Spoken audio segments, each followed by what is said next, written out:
syrup sandwiches and crime allowances. Welcome to the Loaded Box Podcast. We never finish first because we finish last. Welcome. I'm sorry, I got distracted there. I am Ben Morgan. That's DJ Primo. Do you know what really pisses me off right now? What pisses you off? Wait, all this year, I put all my blood, sweat, and tears into football and my favorite team, and now all excited for week one. I watch every single snap of 4 preseason games, and then all of a sudden this bitch named Irma comes into my life. I know, what a bitch. Totally ruins a Sunday for me. I know I don't want to be insensitive to those who it's impacting, but let's just look at it from a football perspective, because that's what we want to do. What would you do if the Packers all of a sudden just couldn't play on Sunday? How would that make you feel inside? I'd cry. I'd cry the rest of the week. Dude, I've got like so many things going through my head. Usually, like if it's a Dolphins Sunday, I'm just like in a zone. That's all I want to do. Now I'm like, well, F it, man. I might as well just like have people over and watch as many games as possible and just do all this stuff, because it's still going to be great. I'm still pumped up that football's back. But at the end of the day, it's like, man, like what a downer. I was really looking forward to 6 Jay Cutler interceptions in week one, and for your hopes to be skyrocket to just valley low. I was so excited. And I was looking forward to, man, I've got Mike Evans, I got Deshaun Jackson on all these fantasy teams, and now I'm playing with, like, in one league, I used the strategy of drafting Willie Snead a little bit later, because I'm like, well, hell, by the time that I need to use him because of a bye week, he'll be off suspension, you know. And lo and behold, Mike Evans gets suspended, so now here I am, like, Snead was my next guy in line, and I think I need to use Corey Coleman, which isn't the end of the world, but... Yeah. I guess the more I think about it, it's not that bad. I have Jameis Winston, Mike Evans on bye right away. I was going to have him on bye at some point anyways, week 11, obviously. Yeah. So I guess it's just a bye right away. But it sucks that in my playoffs, once I'm there, those guys won't be rested, and I'm scared that they're going to, like, their play is going to decline. Well, it's like, I always listen to... I always listen to like South Beach radio, and one of the local guys was saying like, what about those guys who have bye weeks week 5 and then their teams go like deep into the playoffs? They're basically playing that many games in a row too.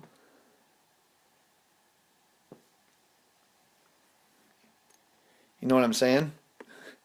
Yeah, I got you. Do you have any comments? I guess I don't know. It's just still different to me, because it's just a mental thought that you do not have a bye in the middle of your regular season. That's like these guys are already rested right now. So once you get to week a few weeks into it, it's just another time to rest. So their bye week is when they're already rested and ready to go for the season. Yeah, I get that. I don't know. No player wants it. You're the only one. Every player on your team and the other team is saying that they don't want to play 16 straight games. Yeah, and I agree. And I think in a perfect world, what I would have liked as a fan anyways, I know this doesn't make sense for the city or for the stadium, because they obviously want to have as many home games as possible, especially since they're losing a game because they're going overseas again this year. So they don't want to have just 6 home regular season games. I would have loved if they could have found an alternative venue to play at this year. I don't care where. And as a Dolphins fan, I don't even care that you're losing a home game. And that doesn't even faze me. Like, I'm with you where, like, just eat it. Just, like, go for it. Just go without your home field advantage this week. And just have your bye week, week 11. Because, like you said, like, I think the players just see it as, like, that opportunity to take a little bit of a break and, I don't know, just get away for a second and have that during the middle of the year. If anything, it would have been if they moved it, all those Miami fans might have actually been moved with them anyways. I was going to say, they could have traveled with it. Might have been well attended. Yeah, so might have worked out. Nice. Well, I guess I just have to wait another week for football. So this is like preseason week 6 for me, if you can consider the Hall of Fame game. But sucks, man. Yeah, so now that the season's here, I think we're all pretty jacked up. We're going to be doing 2 episodes per week. The one that we're going to do today is going to be previewing the upcoming week, obviously. doing against the spread picks, some daily fantasy lineups, some bargain guys, some fantasy football start sit situations and questions. So if you have any dilemmas in your lineups, feel free to reach out to us on Twitter. Is probably the easiest way. Ask your question, and we'll try our best to get to them on the podcast. And then our goal, it's not going to work out every week, but we're going to try to do some more like immediate reactions to Sunday games with some podcasts real early, right after the games. Yeah. Breakdown of the games, talk about some waiver wire guys, some guys in that may have flashed that week in fantasy that aren't particularly on a lineup already, so you might be able to get in an early waiver claim on them. Just some instant reaction type stuff. So let's kick it off. I think one of our favorite things to do is some against the spread picks. I know we Let's go! Well, do you remember what your percentage was last year? I think you were literally 500. Or something like that, or 50. I can't remember. Yeah, I literally think you ended the season 500. Which isn't terrible. You're still losing money at the 500 clip, but I think I ended 59% because I was really close to 60. So if you're gonna listen to one of us, I'd probably choose me. Well, see, last year was a hard year for the good bettors and a good year for the bad bettors, so it'll switch back to the norm. Wow, well played, man. You used the Vegas because Vegas struggled, so you'd think that all the crappy players did well. So exactly. I'll tip my cap to that. Well, why don't you lead us off then, there, big guy? All right, I'm pumped. We're going ATS right away. Yep. All right, number one, I'm gonna go with my Green Bay Packers.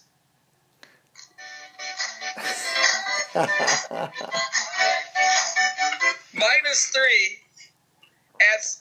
versus Seattle at home. That's stealing, isn't it? It feels like it is. I mean, right now it seems like the his last couple of years.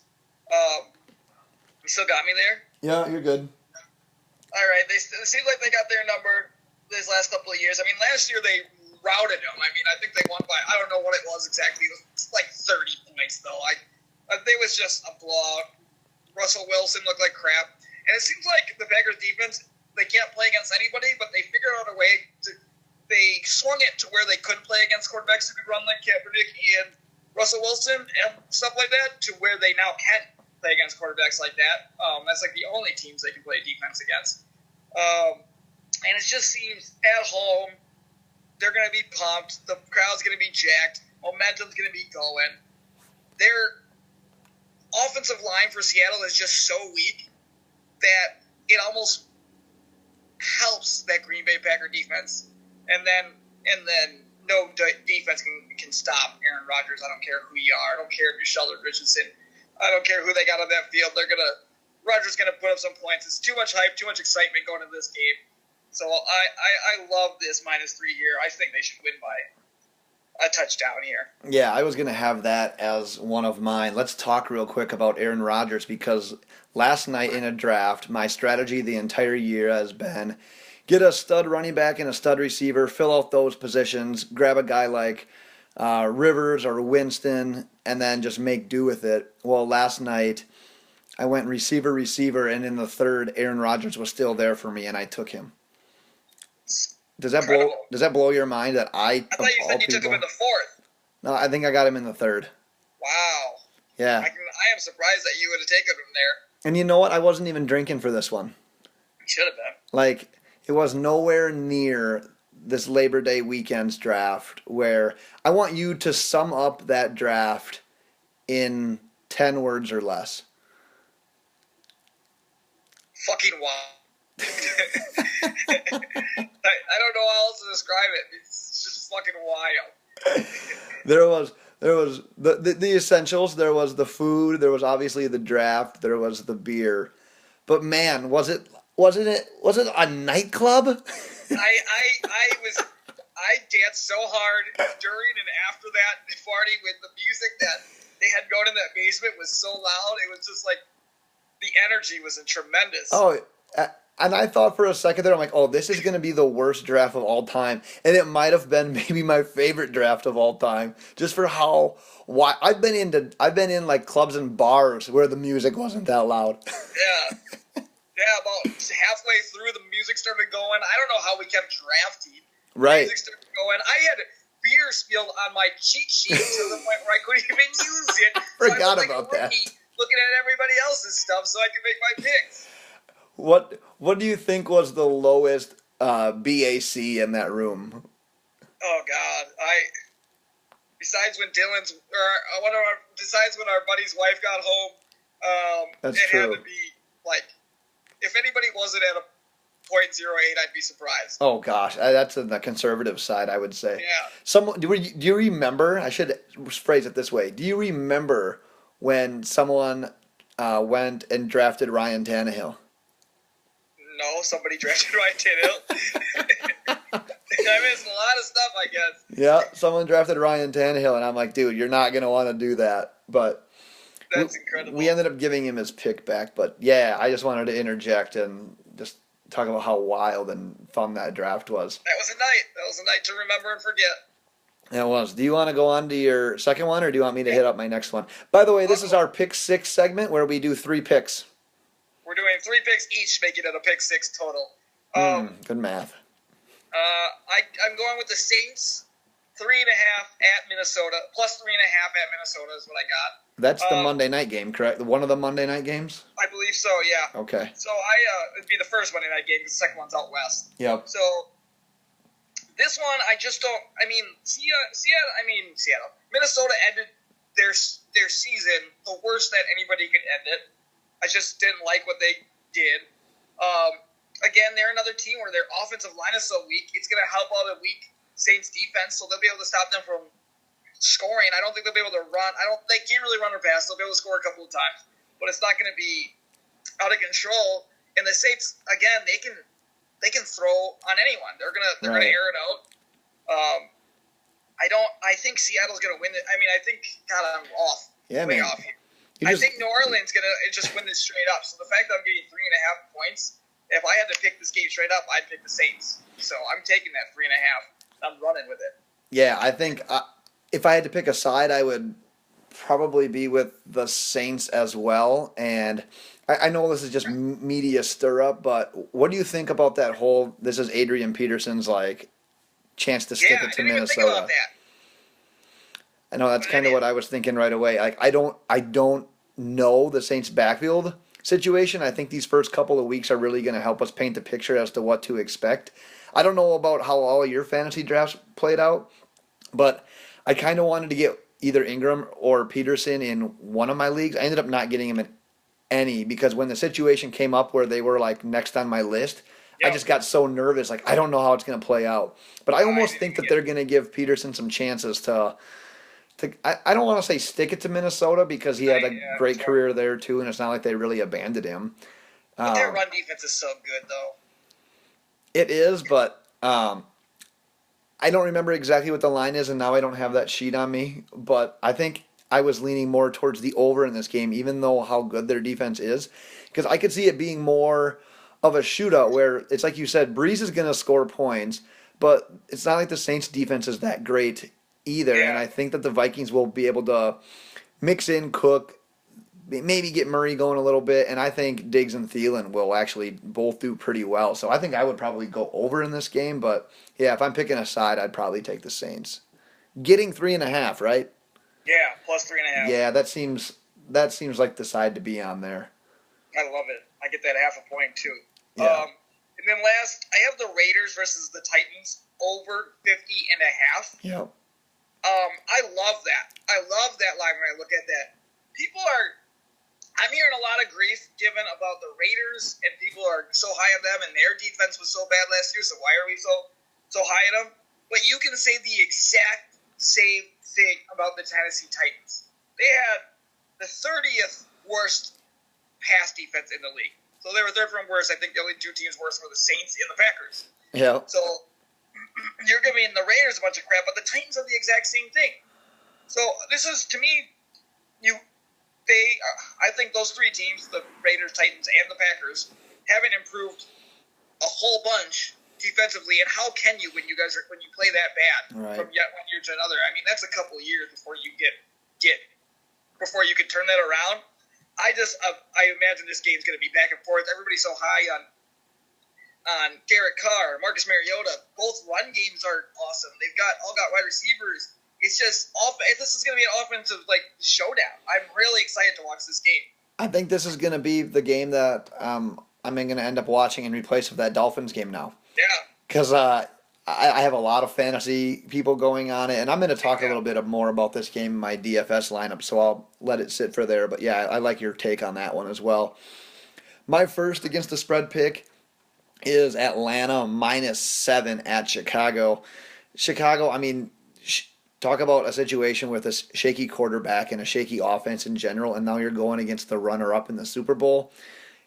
We saw the Cam Meredith injury. If you look at the Bears' skill positions, so they have a second-year running back in Howard, but now their main targets outside of that, Kendall Wright and Kevin White.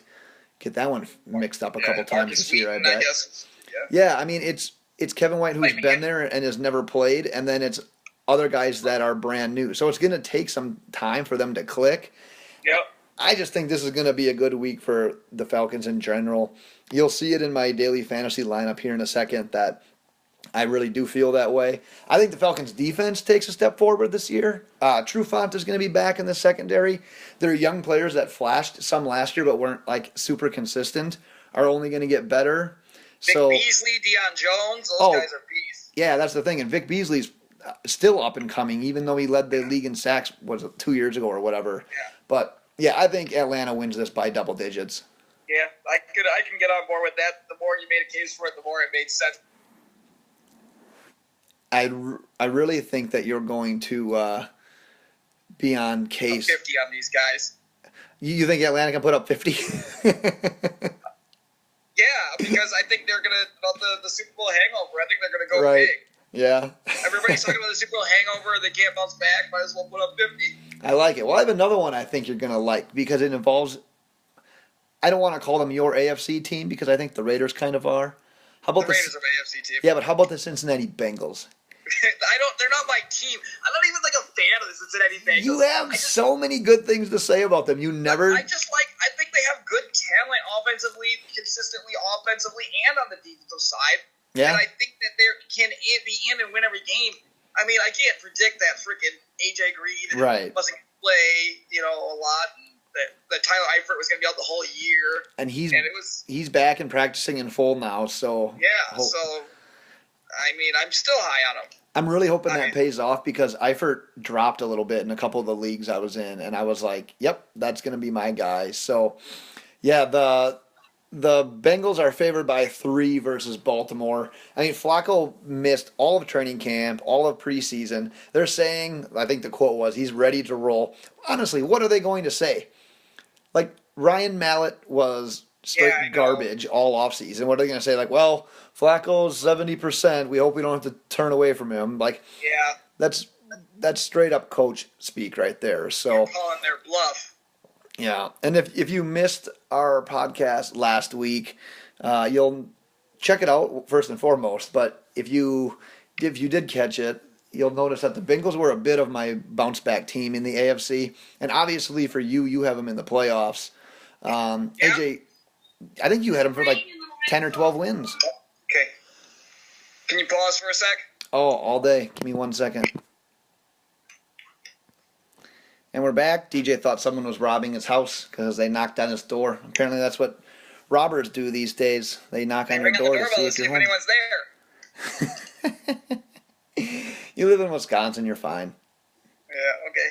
I was just saying that AJ Green's back. He's healthy. They have a mix of the 3 running backs, so even if one of them is struggling, I think at some point they'll just find a hot hand and they'll be able to do that each and every game. I think for the Ravens, I mean, they have their defense, and that's about it. We just talked about this a little bit ago. I avoided the Ravens in fantasy football drafts. Their running back situation, I sort of liked Danny Woodhead, but the more I thought about it, I'm like, you know what? I'm just totally avoiding that entire situation. I'm scared of their lack of offense, so I think the Bengals by 3 here at home should be easy money. Yeah, I actually had the Bengals on my list of Well, I just threw 6 on there. Cincinnati -3 versus Baltimore was one of them as well, so I'm on board with that. Nice.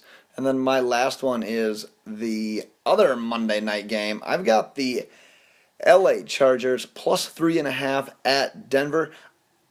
I'm going to start it by saying I'll never be scared of an offense that is led by Trevor Siemian. Just that's not a thing for me. I can't get behind that, even if they're at home.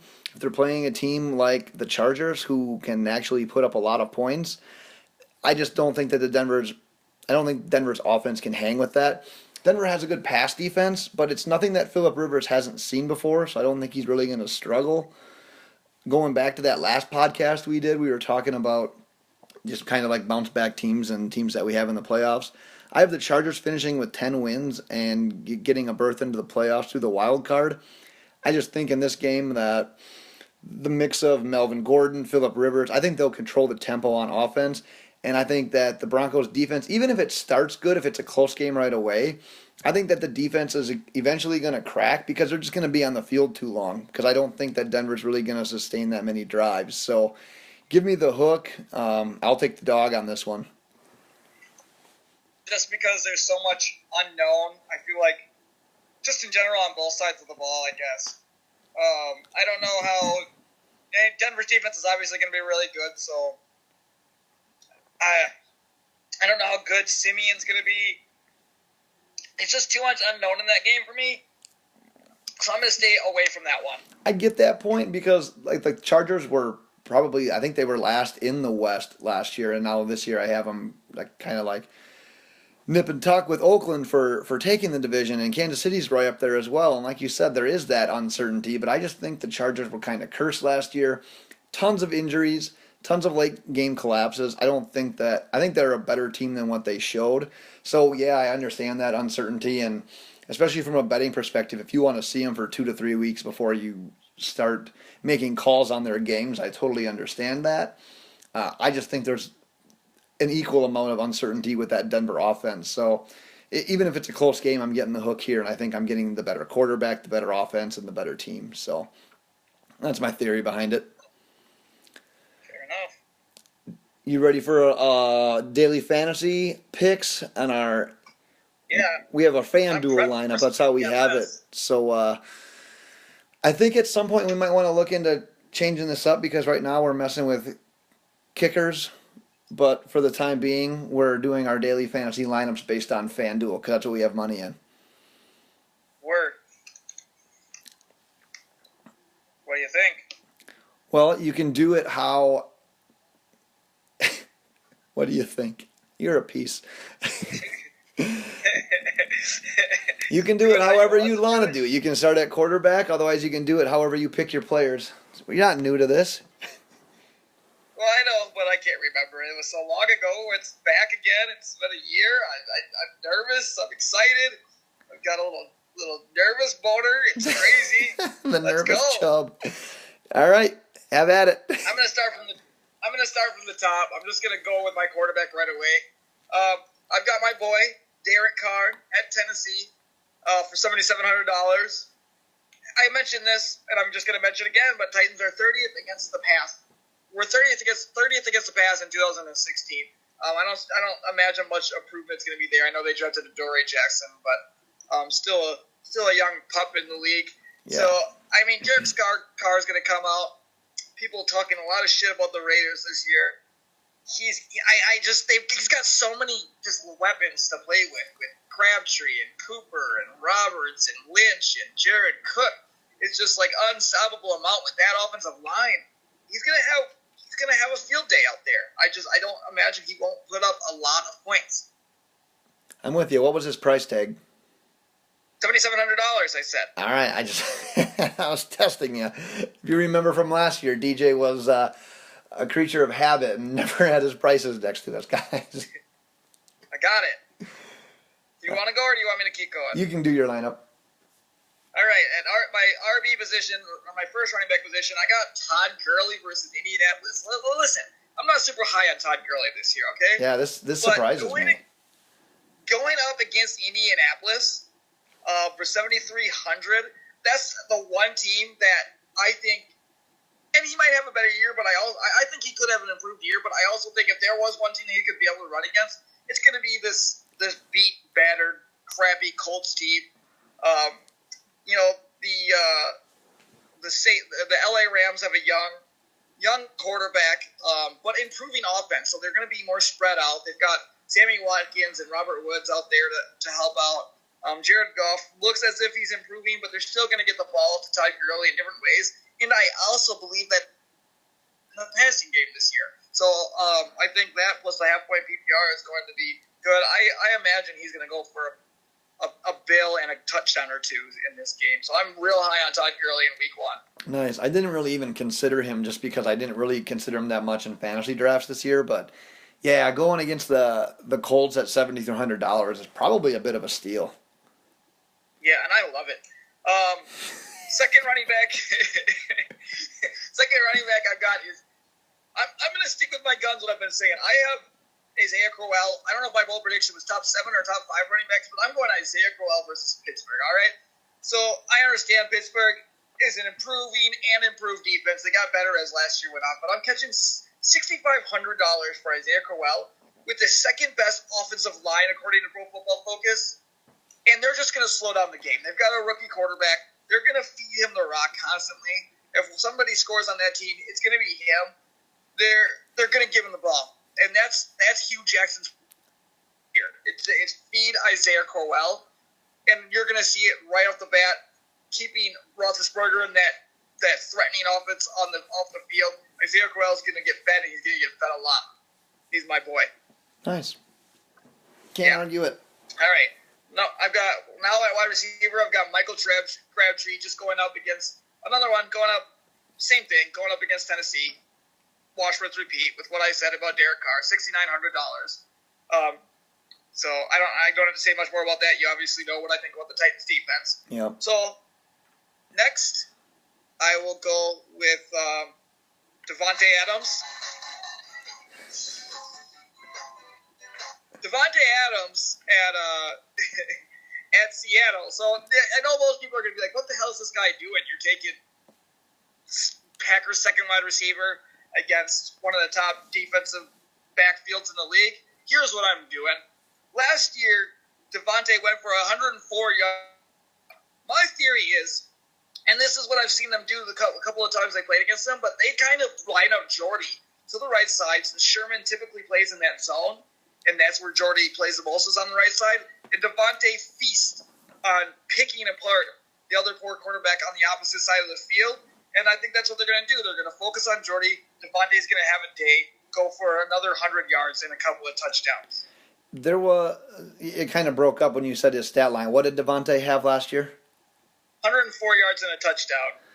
Okay. He had a 60-something yard passing reception touchdown. But Yeah. Do you think, is there any situation where it's like, okay, well, the Packers stomped us, and they totally just go with a different defensive mindset to it, and maybe that I don't know, I guess you can't really just say, oh, I'm going to take away Adams now, because then Nelson's going to kill you. So, and it's not like you're going to really rotate Sherman around. So I think if you are to take a Packers receiver this week, I think Adams has to be your guy. Yeah, I just typically they put him when they play this team. When they play Seattle, they're putting Devontae with how good he is at this point. They want the focus to be on Jordy, and then they are going to throw the ball to Devontae. That's their plan. They've done it, and I will be willing to bet money that that's what they do again. Devontae on the left side of the field. Nice. What was his price tag? $6,800. Oh wow. Cheap as dirt. And then I've got Julio Jones at Chicago. I was going to say, where's your expensive guys? $9,000 I took Julio for. He's Julio Jones. Usually he scores in the early parts of the year, so I want to get his touchdowns right away. Against the weak Chicago team, like I said, I thought they could put up a 50-burger against this team. I think they're going to come out and prove. I think Julio not only wants to be like, and Matt Ryan are going to be like, yeah, we hear you all saying that Julio doesn't score touchdowns, so they're going to feed him the rock when they get into the red zone. I think they're going to make a point of that right away. But I also think they're going to... What does 50 burger mean? Just put up 50 points. Why do they gotta say burger though? I don't know. It's fun. I've always hated that one. I think Scott Van Pelt does that all the time. I don't. doing whatever I want. I think it's kind of douchey. I'm in the zone right now. I think it's kind of Fucking douchey. cut me off, Sorry, man. bitch. You're just pointing out the douchiness. So Julio Jones is my number one wide receiver. All right, $9,000. $9,000. Tight end, I started with Greg Olson, but I started looking more deeper into this. And I'm going to have some money left over. Not a big deal. It's all about winning, right? It Who gives is. a shit if you have money left over? I'm going to Charles Clay. $4,600. Look, the Jets gave up 10 touchdowns to tight ends last year. And the Bills and Tyrod Taylor lost most of his weapons. So his most Right. familiar guy there is Charles Clay. Yeah. He hasn't played with Zay Jones. He hasn't played. He's got a whole new bunch of guys besides LaShawn McCoy, and they're not going to be able to run the ball as well because the Jets actually can stop their run. So they're going to throw the ball, and Charles Clay is going to be on the receiving end of that ball. Right, and you cut off there, but I think you were saying Jordan Matthews, and like you said, Tyrod's never really played with those, and in preseason you only really get limited time anyways, and then he was out with his concussion, so he had even less time. So yeah, if you're looking for a familiar face there, obviously it's McCoy, and if there's one thing the Jets probably do the best, it might be their run D. Sheldon Yeah, you Richardson's must have gone missed now. what I said because that's exactly what I said. Yeah, that's what it kind of cut out there. But yeah, so Yeah. even without Richardson, they'll probably try to take away McCoy, as most teams will with Buffalo. So what did you say the price tag was on Clay? $4,600. Wow, yeah, that's pretty cheap. And then at kicker, I took Phil Dawson because I think Pittsburgh. Wait, at Detroit. I'm blanking. Phil Dawson's a Pittsburgh. Yeah. I don't even know who we played for. Now I'm confused. Now I got all lost. You're a pile. Just say you're kicker because it doesn't fucking matter. Yeah, 40. I took Phil Dawson, $4,500. Good call. He might be dead for all you know. That's the Cardinals kicker. I fucked up. And then no, I don't even think I'm right about that. I think I messed something up in my translation. Take Phil Dawson. Screw it. $4,500. And then Dead or alive. Whatever. You can change that. It's a goddamn kicker. And then I took the Bills defense versus the Jets at $4,700. I mean, the Jets don't. They're just trash. They're a dumpster fire. Their offense is awful. They're not going to do anything. So I think you take any defense, especially if they're only $4,700 against the Jets. I'm taking that. Give it to me. There were so many times in fantasy drafts where Bilal Powell was on the board, and I was up, and it was like, okay. Everybody loves him. I know. It was like, he's going to be the one that gets the carries. And I stuck to my guns. I said, you know what? I'm not drafting any Jets. I don't give a shit. And I didn't do it. And obviously I did it because I believe in it. But I honestly believe, even though he might be the man at running back there, that team's going to be down so much that I just don't think he's going to be that relevant. So this just goes back to your defensive play. I like that Bills call there. That's probably a solid one. And it was $4,700. $4,700. And Phil Dawson is the Cardinal kicker. So let's go with that. Nice. That's a good comeback. Proud of you there. I think I just picked based off a team I think is going to be in the red zone area a lot. So. Right. And anybody playing against Detroit, I think, is going to be a back and forth game. Well, let me tell you the team that's probably going to win the DFS championship this week. All right, let's hear it. All these $4 billion prize packages that they're giving away this week one. Oh shit! I forgot to get the promo code. I'll make sure I come back with that next week. In case you want to get some free money by playing on FanDuel, we'll give you guys a promo code. So quarterback, I took the counterpart in your game. I took Mariota. He was $7,800 versus Oakland. That game is tied for the highest over-under in week one, so they're obviously expecting points. You already hit it on the head. Both teams kind of struggled against the pass. The only edge I kind of see with Mariota over Carr is that ability to run. But I'm not going to argue against Carr. Obviously, I have him in a couple other situations. But I like Mariota at quarterback this week. At running back, I've got Lamar Miller, my boy, my top 7 fantasy pusher this finisher. Drunk. $7,300, the same price that your Todd Gurley was, versus Jacksonville. I like Todd Gurley.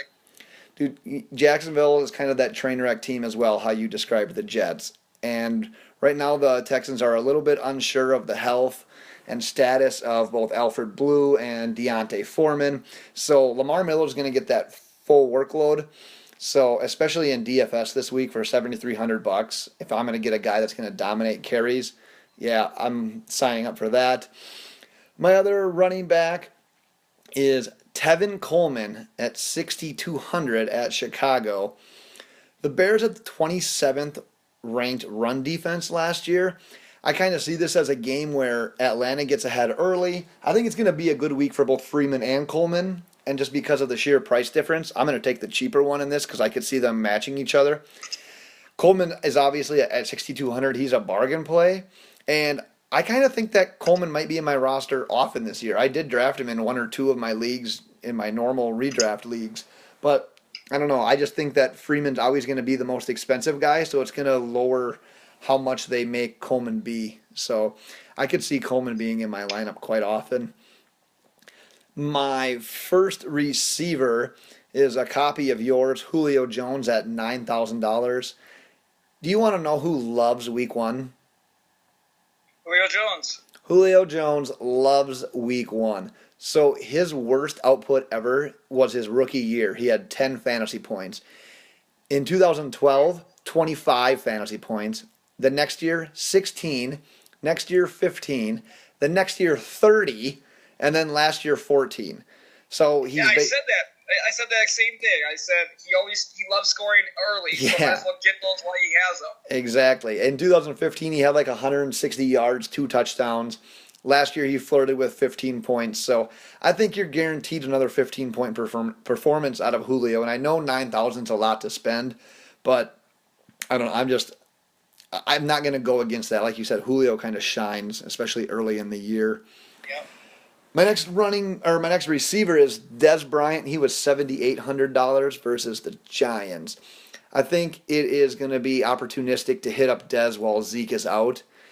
The last couple of weeks that Dez played last year, so in that playoff game against the Packers, he went 9 for 132 and 2 touchdowns. Week 17 was kind of a fluke for the Cowboys because they didn't really play anyone. They didn't need it for playoff purposes.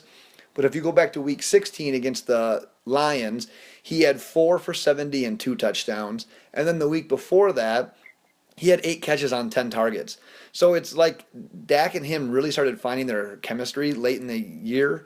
And I think now, especially with Zeke being out, they're going to rely a little bit more on that pass game. So I think Dez at 7,800 is a pretty solid deal. Sticking with the Bryants as my next receiver. Wait. Oh, go ahead. You know Zeke is playing, right? Oh my God. Yeah, I guess I kind of just put this all together when it wasn't said that he was going to be there. Yeah. You know what? I still like it, though. You said it twice. Yeah. Okay, just making sure. I still like it, though. You know why? Okay. Because on Saturday, Zeke's going to do something dumb. And he's going to get suspended by the team. What a shit show that entire sequence is. I put this one together before yesterday. So what's the deal then? He sits out week 1 and then he starts his suspension? Yeah, maybe. We'll find out Friday. Maybe. Yeah, I guess we find out more as it goes on. It freaking changes every single day. So, you know what? Strike while Zeke's out, strike while Zeke's in. I don't care. He might. I mean, depending on what happens Friday, he could still keep playing after week 1. So. That is true. So congrats to anyone who may have took him in fantasy if that is the case. But I am going to stick with the Bryant model here. For my final receiver, I took Martavis Bryant. He was only $6,500 at Cleveland. Nice. I debated because we both took Julio with our expensive receiver. Damn it, I forgot about him. Yeah, man, you might want to go back and look. $6,500 because I was debating Antonio Bryant versus Julio. And I decided, obviously, to take Julio, and when I saw Bryant was only $6,500, because if I can get a guy that's playing in that game at that cheap, it's kind of like the same way that I treated the Tevin Coleman and Devontae Freeman situations. So Martavis Bryant is probably my bargain play of the week. He's my candidate for being expensive soon as well. I really think that at a certain point here that he's going to creep up into that $7,000, $7,500 range. So giving me Martavis Bryant at $6,500 seems like a steal. My tight end, I went with Delaney Walker at 6,100 versus Oakland. We've talked the balls off of this game. I'm stacking him with Mariota. He was the fifth most expensive tight end, but if you compare him to the most expensive tight end, he was $1,000 cheaper than Jordan Reed, and he was only $600 more expensive than Eric Ebron, who was probably like the cheapest tight end option that I was even going to consider this week. So I liked always doing a stack. I typically go with a stack of my quarterback and my receiver, but in this case, since I had a lot of receivers that I already liked, I decided to stack him with Delaney Walker. And then my kicker, I went with Ryan Suckup at $4,600 versus Oakland, just because I see a lot of points being scored in that game. And then my defense, I went with the LA Rams for $4,600 versus the Colts for a lot of the similar reasons that you were trashing. You were trashing the Colts earlier. The Colts offense, I like it when Andrew Luck's there. When Andrew Luck's not there, it's basically, it feels like a CFL team. So the Rams already. Andrew Luck costs like 70 something hundred, and he's not even playing. And he's not even playing, exactly. So you realize how important he is to that offense. Yeah. So, and if there is one really good thing about the Rams right now, I probably shouldn't call it really good, but above average anyways, is their defense. So that's my theory on that one. You got a little time left for some quick listener questions? Sure. I know you got some Big Brother to watch yet, but... Yep, and I'm hungry as fuck. All right, well, you're hungry because you decided to play softball, and rumor is you cost your team the game. Lots of guys could have cost the team the game there.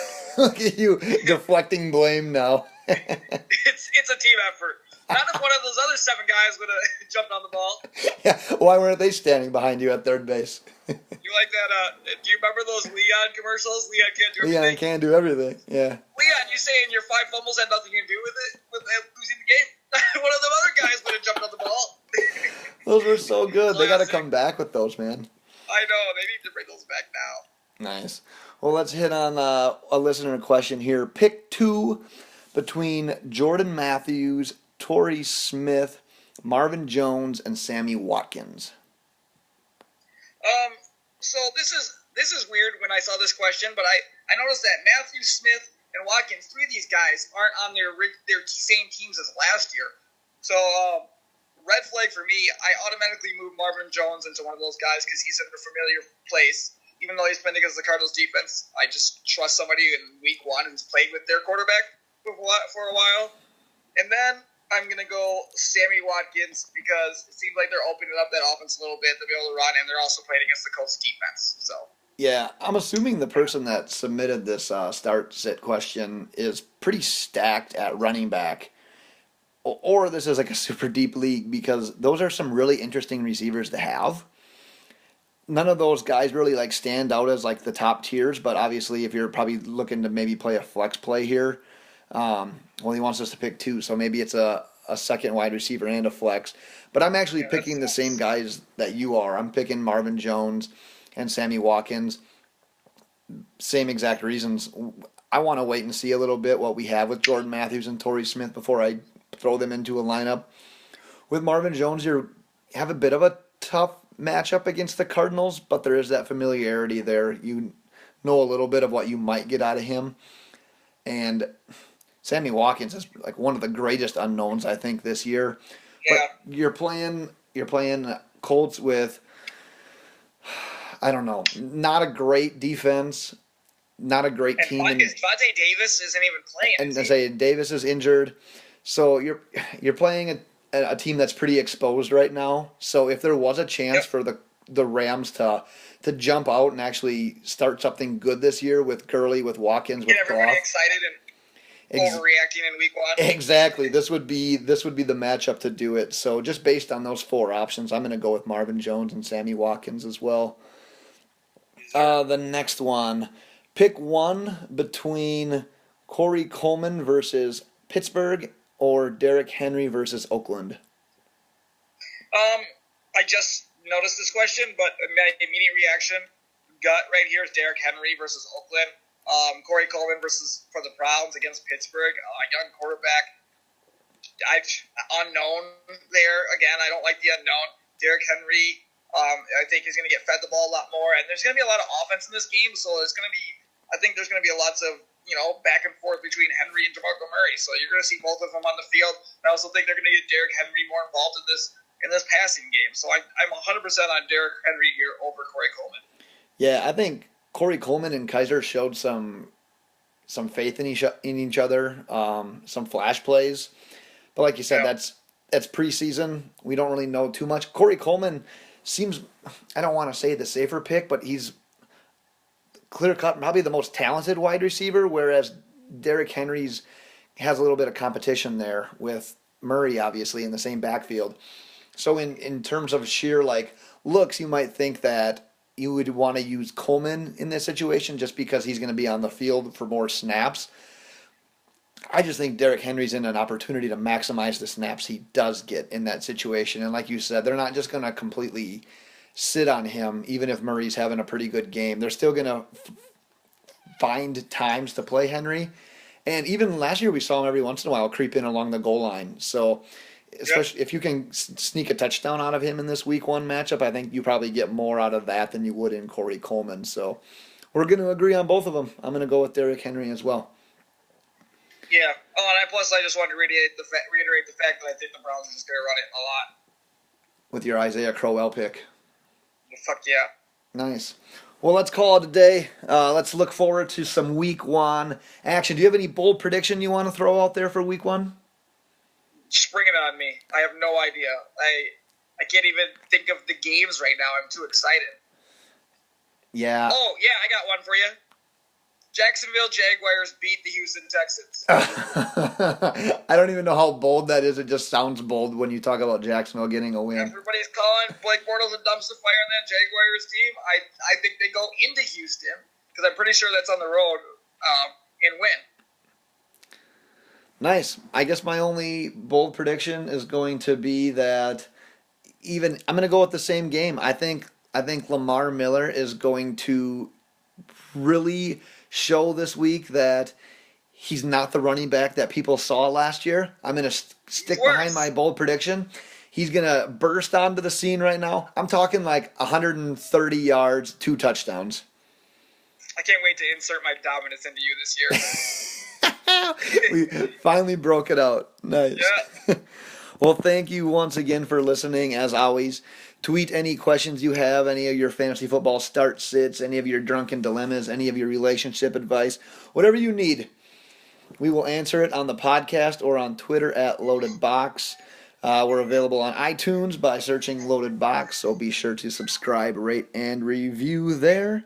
And enjoy week 1 of the National Football League.